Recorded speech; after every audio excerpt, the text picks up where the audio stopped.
Good afternoon, everyone. Welcome back to Donington Park for the next instalment of racing in the Michelin Ginetta Junior Championship as a bunch of teenagers get set to do battle around one of the fastest, most flowing and most exciting racetracks in the United Kingdom with guaranteed action and excitement over the course of the next 20 minutes or so. Cars assembling on the grid now ahead of their green flag lap, and after that we will be away and racing. Andy McEwen here up in the commentary box. Kai Bachin is alongside me, and well, Kai, I feel like I'm joined by a bit of an expert for this race because for those who don't know, you have a bit of a karting background yourself, as do the majority of the grid that we see lining up before us now. You probably know more about these drivers than I do, although that's not saying a huge amount, and therefore I'm sure you've been watching with interest their story as the season's developed so far. Yeah, definitely. I think there's a multitude of names here on the field that are very much recognisable to me from my racing days, and I've actually raced alongside many of them or raced against them on track. I can name just a few off the top of my head here: Freddie Slater, Reza Woofin, Charlie Hartley, Robinson, Mikey Porter, and the list goes on. And many of those drivers being high up in the championship, and it just shows that the basics that you do learn in karting, it is the grassroots sport of motorsport here.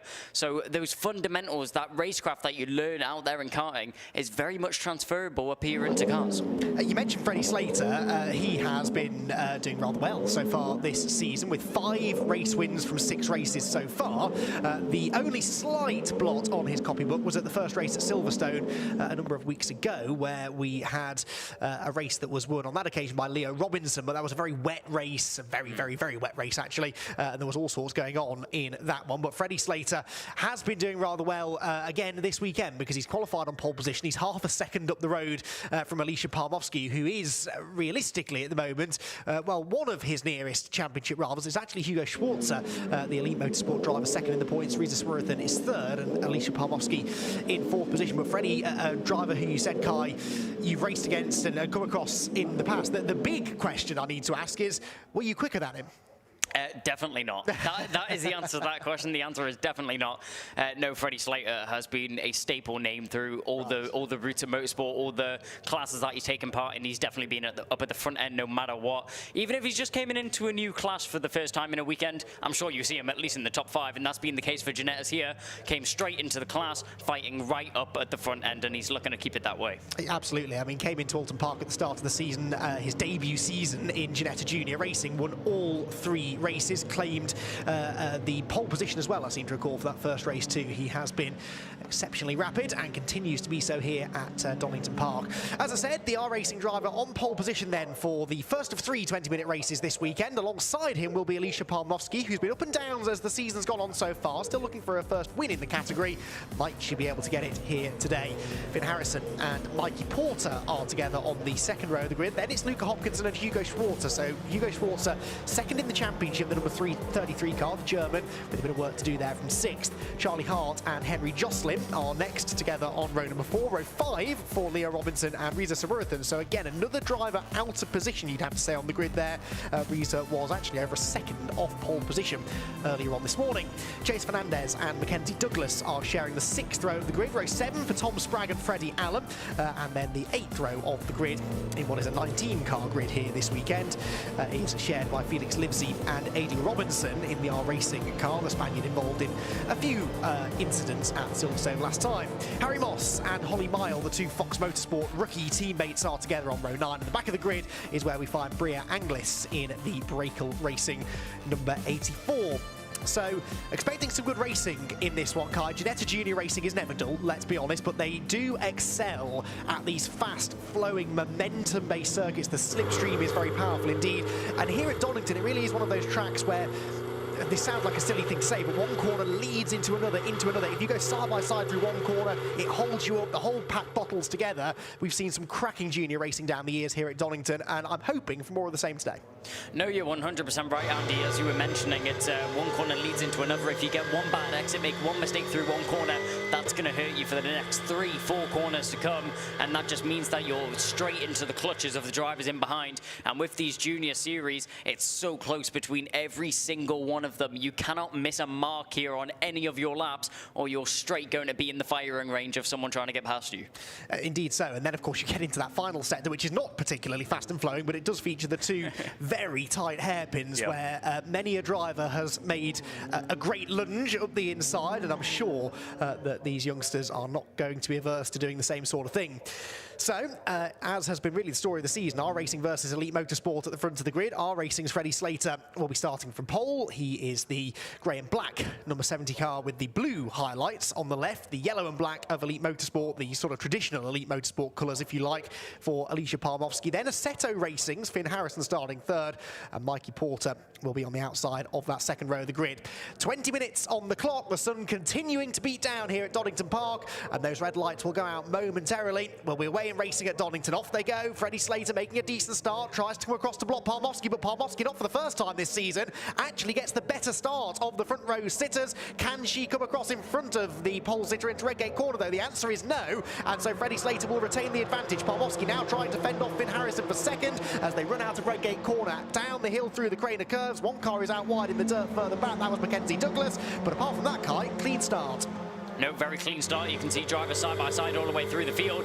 We're looking up at Harrison in front and Palmowski. Palmowski actually dropping down into third position as losing out on a position there to Harrison. That's a shame to see, but Finn Harrison up into second position. So Palmowski, not the start she would have been hoping for, drops down into third, and Finn Harrison looking to be on a charge to try and challenge Slater for the race lead right now. Slater didn't get the best of getaways that he would have hoped for from the start of this race. As you can see, he's in the background there. That's the number 16 going for a move. That's going to be Sprague making his way up into 12th, and look at the gaggle of cars as they make their way through the infield section. Back down the inside, Palmowski actually having to defend on the inside there, as trying to dive around the outside is Mikey Porter. That one's not going to work that time around, so Palmowski just about holding on to third position, but under so much pressure on this first lap.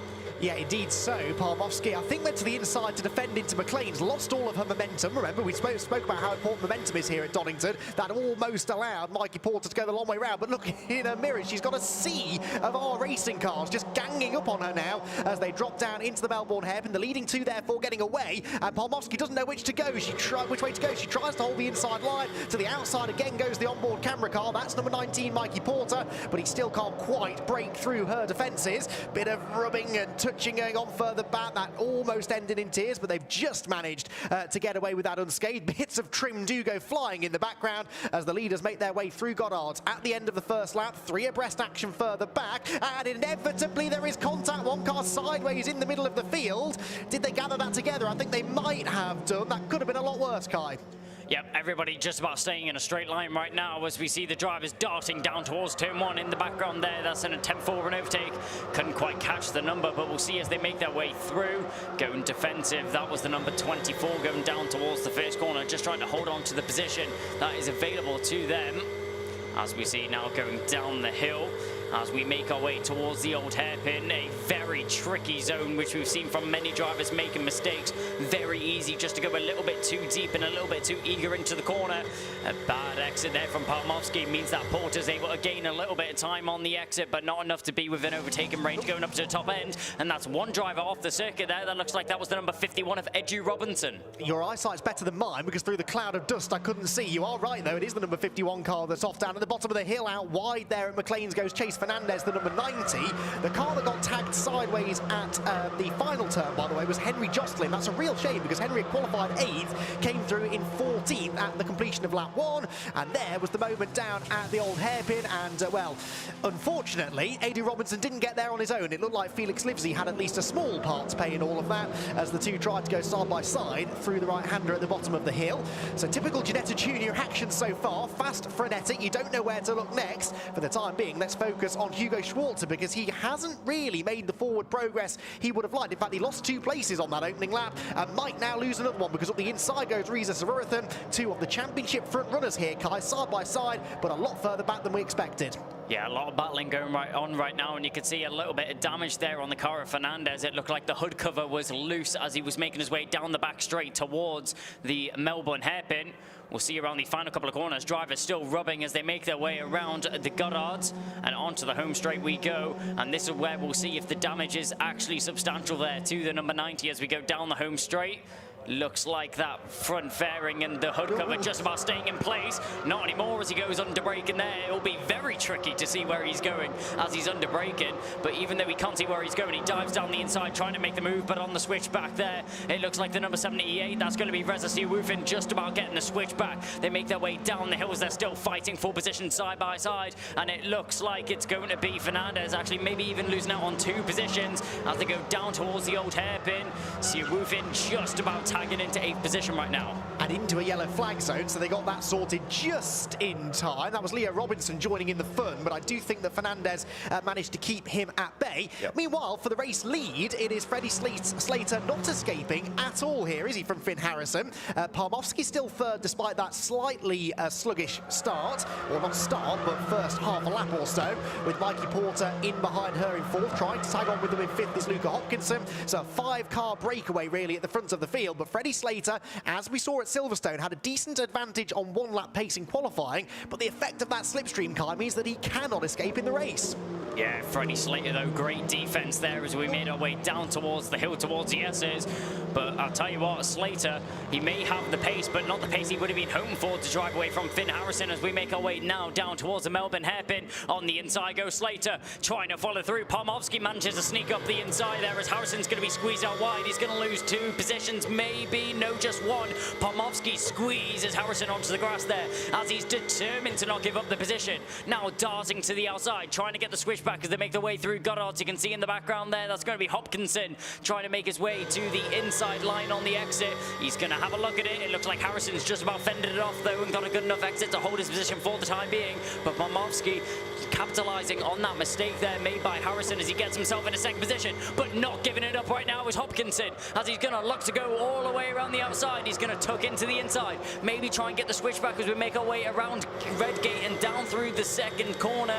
It's just going to get into order now as drivers slot in behind each other. But what a sequence of racing there between the drivers. Fantastic stuff. The NASCAR fan with him, he loved that bit of side drafting from Luca Hopkinson. The Ginetta fan inside him, he loved that lunge down at the bottom of the hill at the old hairpin. He's into 3rd, but he's out on the grass. He's running wide. Finn Harrison has the momentum up the hill, and Mikey Porter in behind them as well. Just about Hopkinson manages to slot back into the gap, and there is nowhere for Porter to go. He tries the outside anyway, will commit on the brakes. He's hoping there that Hopkinson gets blocked on the inside line. That doesn't quite happen, and so remarkably, they're all still there, and equally remarkably, still in the same positions on which they started the lap. Now Mikey Porter joins in the fun as well, as on the inside of him goes Charlie Hart. So Charlie Hart now joining in the battle for a podium place. This is fantastic racing, but Kai, it's allowing those top 2 just to make a small break.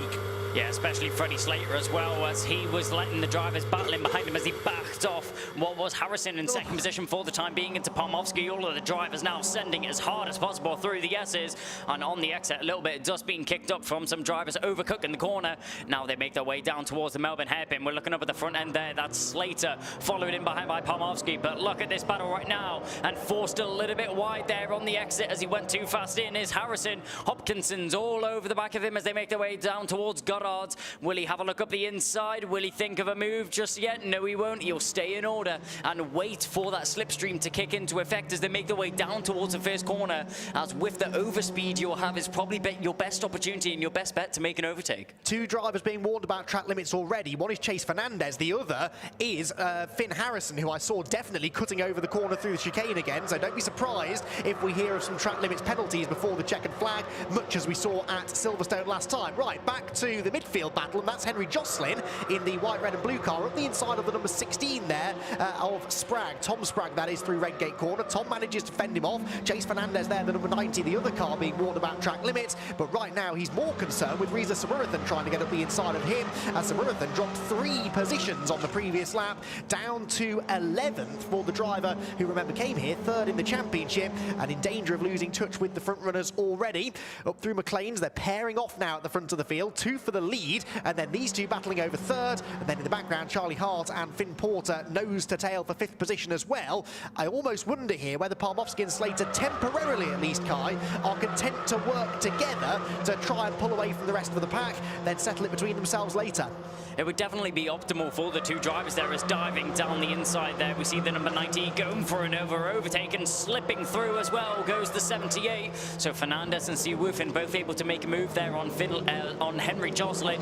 But as we were saying, the front two drivers, it goes down to the old adage that two cars are faster than one, and we can't take our eyes off this battle here, and we can't take our attention away from it as they're swapping positions left, right and centre. But down the inside, there goes Palmowski. She's going to make her mark on the lead, but on the switchback, Slater gets a great run out of the old hairpin there as we go down the back end of the circuit, down towards Goddard's. We're neck and neck, side by side. Palmowski and Slater dueling it out as they make their way down now. The 21's on the inside. Palmowski's just about holding on to it for now, but one exit there from Slater. Is she able to shut the door in his face? She's going to try to, but Slater still edging his way on the outside here. You can see a little look to the inside there. He can see that he doesn't have enough room to try and close the door and make the move. He's going to try and brake earlier, but a great reaction there from Palmowski. Forces Slater out wide. He's going to have to run the long way round, but he's still not giving up. Freddie Slater, great racecraft between these two right here as they rub door to door as they make their way down the hill towards the old hairpin. Now this is going to be where we see who comes out on top between these two. It's going to be to the inside. Slater doesn't give it up, but he's going to have to. Had to. Palmowski tried to leave space, but she was carrying so much speed through the old hairpin, she inevitably washed out wide, and unfortunately Slater had to get off the throttle. He loses all his momentum up the hill, and so through come Harrison and Hopkinson as well. So Freddie Slater, championship leader, in unknown territory here really, off the podium temporarily, but we've still got nearly half the race to go. I'll tell you what, if ever you doubted whether Alicia Palmowski has a long and bright future in motorsport, not only was that a brilliant bit of overtaking, but instantly proving the commentator wrong. Just as we said she might work with Freddie Slater, up the inside she went into the Melbourne hairpin. Proving commentators wrong is a must if you want a career in motor racing. Now, can she hold on to the race lead? Down towards the chicane again, being pushed along now by Finn Harrison, and a dive up the inside there. Freddie Slater against his teammate back onto the podium. That was really, really brave stuff. I'm not convinced Luca Hopkinson will have appreciated that though, because again, the momentum has gone, and perhaps more places with it.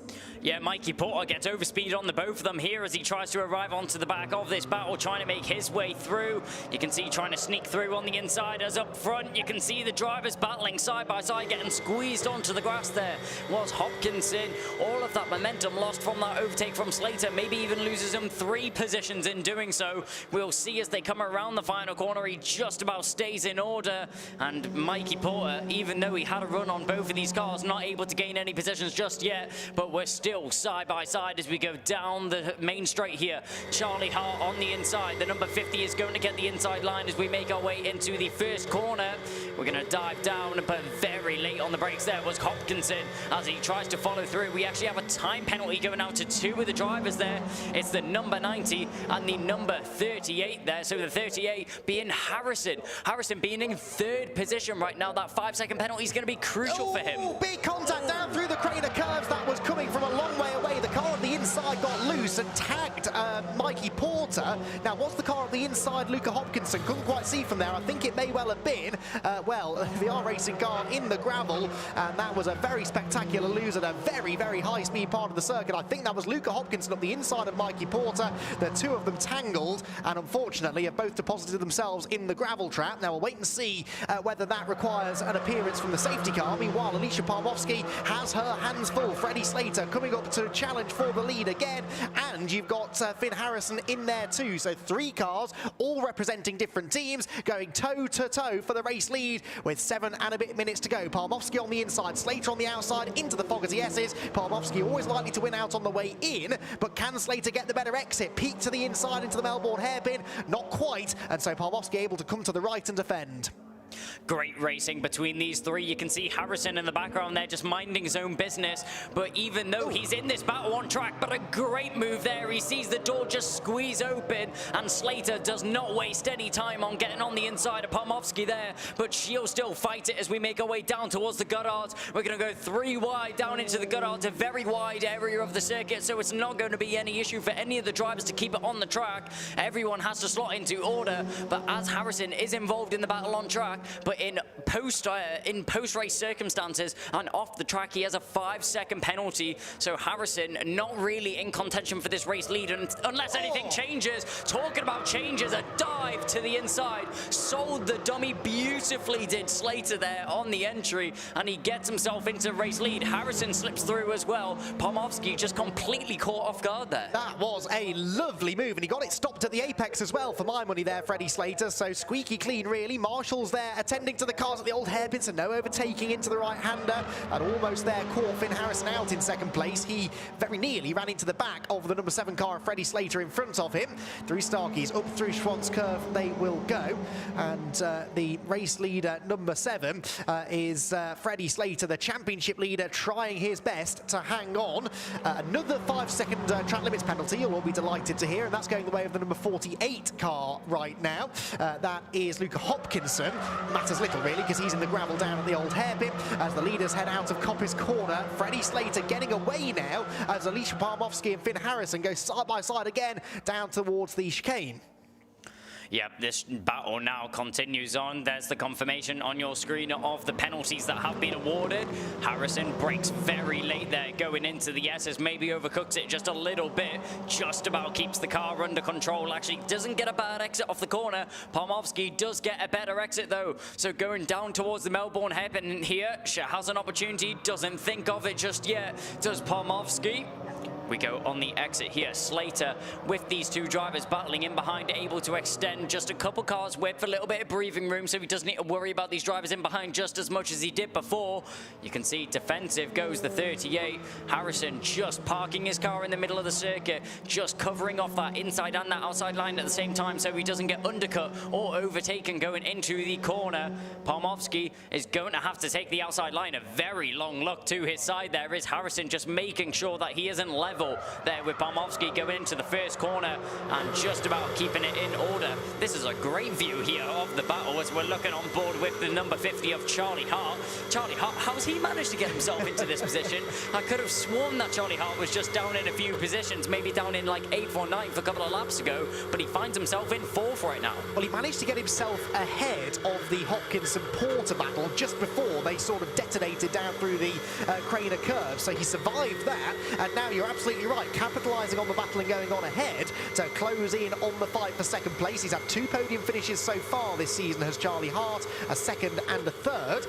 Could he still win this race? Well, maybe, although there are only 3.5 minutes to go, as Alicia Pomofsky and Finn Harrison perhaps form a bit of a temporary truce. Now, Kai, this is something you'll have come across in karting, I'm sure. I get knocked relentlessly by drivers for even suggesting this, but as entertaining as the Pomofsky and Harrison battle is, they're hemorrhaging time to Freddie Slater. They may not be racing for the same team, they might both want to win the race, but the only chance either of them has to win is to work together, and perhaps that's what Charlie Hart is signalling to Hugo Schwarzer behind him. Yeah, that's exactly what Hart is thinking, and yeah, in karting you always want to be in front of your competitor, but if it's going to benefit both of you, and especially you as a driver in that situation, you're going to try and do what's best for your car to put yourself in the best position going forward, if that's being to work together to try and catch the race leader. But obviously if you've been in a battle for so long with another driver, you're always so frustrated that you're still going on with that battle that you want to excel and be out in front of that other driver.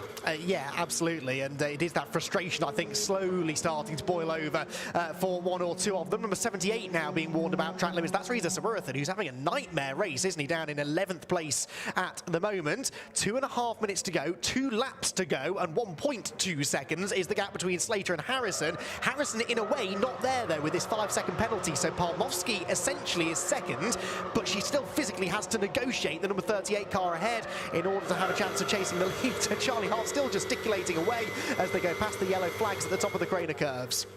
Yep, going down the hill here, you can see the 5 drivers and 1 driver going off in the background there. That was down at the second corner. There was contact there. That's Henry Jocelyn stranded with a lot of bodywork missing off his car. And Charlie Hart now has a 5-second penalty as well. So Charlie Hart, the number 50 car in this lead group, we can delete as well. It was Chase Fernandez, by the looks of it, who tangled with Henry Jocelyn at Redgate Corner. So more track limits penalties coming in, affecting the results of the race and affecting now what's happening on the track, because although Freddie Slater's been reeled in by Finn Harrison, Alicia Palmowski, Charlie Hart and Hugo Schwarzer, 2 of those drivers behind him, he doesn't have to worry about. They've got 5-second penalties. He can let them go, and as long as he stays with them, he's still got the win in the bag.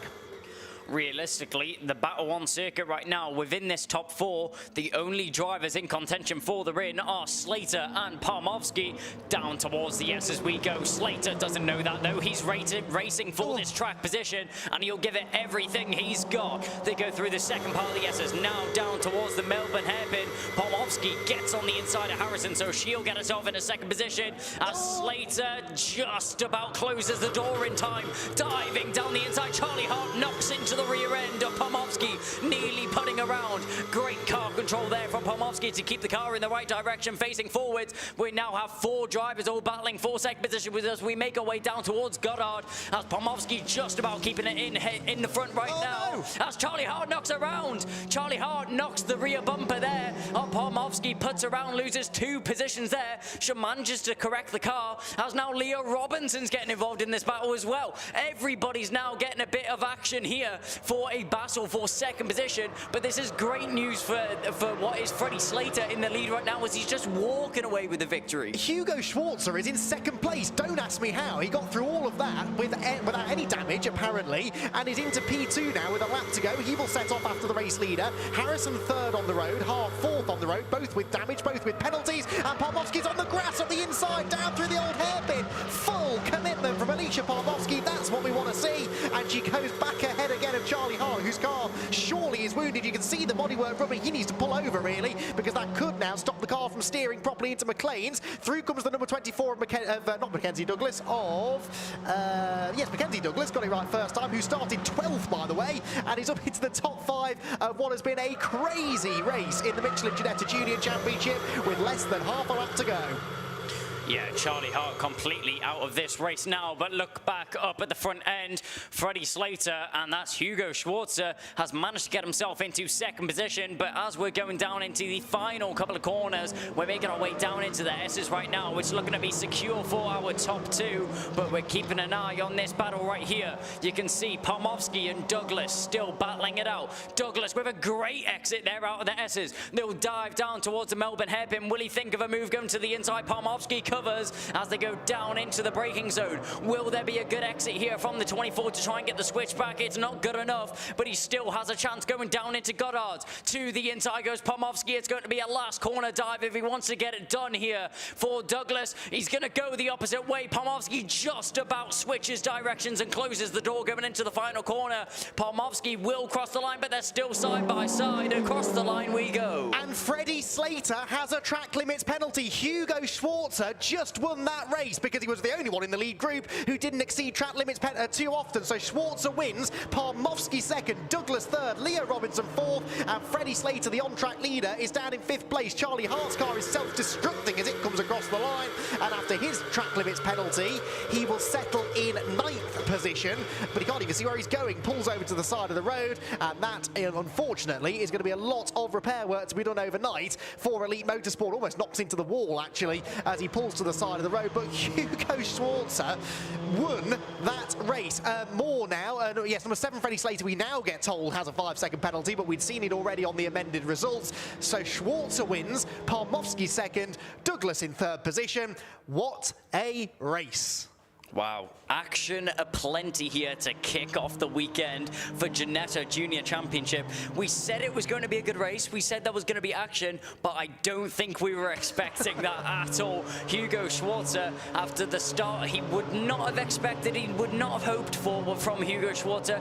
Dropped down the field, but relentless fighting through. That's what you need as a racing driver. Walks away from the top step of the podium. I'm now tripping over my words. I've been so excited excited. It has been one of those races. We crammed an awful lot into those 20 minutes. It's a shame that Hugo Schwarzer has won his first race of the season because of track limits penalties, but a win is a win. It costs him, it scores him the same number of points. I'm sure that he's the only person here happy to see the race win awarded in that way, but he will claim it nonetheless, and that will really help him in his championship chase. Hugo Schwarzer, remember, came into the weekend 39 points adrift of Freddie Slater, and he's just taken a nice little chunk out of him. So Elite Motorsport 1-2, somehow. Hugo Schwarzer and Alicia Palmowski, both of whom had their dramas in that race, with Mackenzie Douglas in third. Leah Robinson was fourth for R Racing, with Freddie Slater, the on-track winner, having to settle for fifth after a 5-second track limits penalty. Finn Harrison also had one of those in sixth position. Reza Samurathan therefore moves into seventh, which salvages a few points for him. Then it was Freddie Allen, Charlie Hart with a wounded car, badly wounded car, and a penalty, ends up ninth, ahead of Tom Spragg in 10th. Then it was Moss, Mile, Anglis, Fernandez, and Jocelyn. In fact, no, for Anglis, the last of the finishers, Brea Anglis in 13th. As, oh, now hang on, 5-second penalty, Freddie Slater, 10-second penalty for Chase Fernandez, who had retired to the pit lane anyway, according to the track limits penalty, so that marshal's going to be stood there for a while, waiting to notify him of the penalty. And, well, there is an awful lot to dissect after that race, and some of it positive, certainly if your name is Hugo Schwarzer, and for the neutral, that was certainly an exciting 20 minutes of action here at Donington Park. So, let's remind ourselves of some of the action that we crammed into the last 20 minutes. Freddie Slater started on pole, remember that? Alicia Palmowski got alongside him into Redgate Corner, but ultimately the inside line would prevail for the R Racing driver, and the championship leader would lead them through the first right-hander. Palmowski then, by trying to contest that on the outside, did lose second place to Finn Harrison on the run down through the Crater curves, as they all got cleanly through the first corner. Harrison then started to attack Freddie Slater for the race lead, as they really didn't work together terribly well. Palmowski able to go with them, so too was the number 19 machine of Mikey Porter and the number 48 of Hopkinson. A 5-car battle then ensuing at the front of the pack, with Freddie Slater, the points leader, trying his best to stay at the front of that group. He wasn't quite able to do it though, because Alicia Palmowski, with some brilliant overtaking, was able to get up the inside and briefly take sole ownership of the race lead, but Slater did not want to give up, got right back alongside coming out of Goddard's, and despite being on the outside down into Redgate, would run side by side through the first couple of corners. Then big contact down through the Craner curves, and that took Porter and Hopkinson off into the gravel trap. Yellow flags were therefore out at the old hairpin for a little while, which took away a possible overtaking opportunity. That still left plenty more though, and Freddie Slater bounced back nicely, having briefly been off the podium, to get the lead back away from Alicia Palmowski with a late lunge into Redgate Corner. Finn Harrison, I reckon, just got the move into second made before the yellow flags, but he would later pick up a penalty for exceeding track limits. He was not the only one. Then Alicia Palmowski tapped into a spin by the aforementioned Harrison. Charlie Hart ran into the back of him, and that dislodged the front bodywork on the number 50 car, which, amongst other things, including a track limits penalty, saw him drop down the order. It was Hugo Schwarzer, though, who claimed the race victory after even Freddie Slater received a 5-second penalty. The number 7 car led across the line, but it was Hugo Schwarzer who claimed his first race victory of the season in dramatic fashion here at Donington Park.